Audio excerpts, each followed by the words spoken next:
Again, we've been poor scoring touchdowns in the red area, right? And felt like we had some opportunities down there that we just didn't capitalize on, and we've got to make sure that we're taking advantage of those opportunities. Obviously, the turnover was something that was big, but we had too many penalties where we get down there again in the red area and we get a penalty that sets us back a long ways. So we got to be better in those critical moments, right? And really just we didn't have enough explosives. We only had 4 real explosives on the day. We got to find a way to create explosives and just do a better job of executing throughout the game plan. Chris Parson obviously responsible for one of those explosives. What do you make of his first action out there on the field? Yeah, I thought Chris handled the moment really well and brought a little spark of energy, and you can tell and the few amount of plays that Chris got to play that he really enjoys playing the game of football, right? And I thought he did a great job leading the guys and going out there and completing a couple passes. And, there's a lot that he's got to work on as well, with his footwork and timing and anticipation. But I'm really encouraged with Chris Parson. There were a couple of plays out there where he just kind of turned to the sideline and said, "Get out of here." I mean, we had a full line up there. He recognized it and took charge. Yeah, Chris is a very, very smart, intelligent player, and like I told you guys, last week, he's really done a great job of preparing himself each week like he's going to be the starter, and really, asking Mike and asking Will questions, and he's really a joy to be around, and he's going to have a great career here.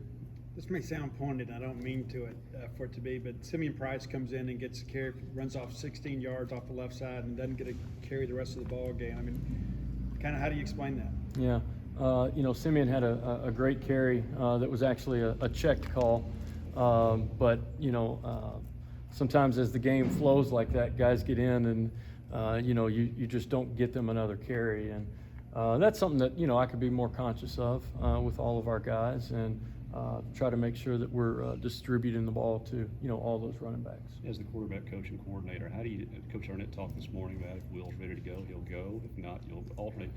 How do you go into a week where you may not know your starter until Wednesday or Thursday? Yeah, that's it's day by day, right, for us as far as planning and trying to put together a game plan that plays to each of those guys' strengths, right? And obviously Will and Chris have probably more similar strengths than Mike, where we utilize his legs a lot more. So it's really the same kind of game plan each week, where you've got to be prepared for everything, and not only at the quarterback position, but also with tight ends. And if you lose one of those tight ends, now you got to be in a 10 personnel or a 20 personnel group. And so it's not just quarterback position specific, but it does. It's something that you just kind of get used to each week, planning to play to all of their strengths. Looking at the defense for A&M, what stands out to you there? I think these, up front, these guys are really big and physical and twitchy. The thing that really stands out to me is the two deep. There's no step down, right? I mean, these guys are really, really good.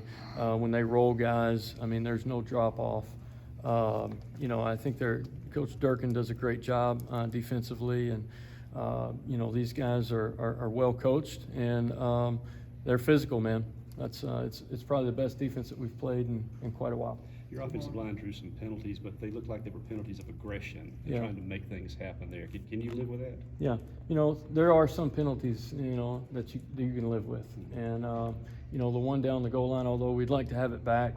I mean, the kid is playing hard, man, and anytime that guys are playing with passion, now you've got to control that, right, and make sure that they understand, learning from those mistakes. But some of those you look back and you go, yep, that kid was trying hard. He was playing hard, and he was giving it everything he had, and we can correct those mistakes. Mike is obviously an experienced guy. I know things hadn't gone to script for him these last 3 weeks. As his coach, how do you kind of coach him as a human, to just kind of deal with the adversity and not get down? Yeah, Mike is a very positive person, right? And he handles adversity just from a personality standpoint very well.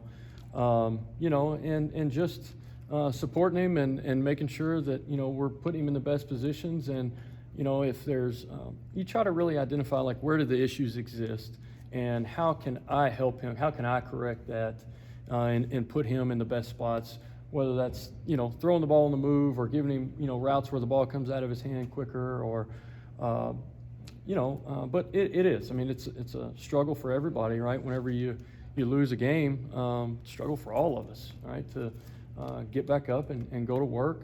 But, you know, he's a competitor and a great positive young man.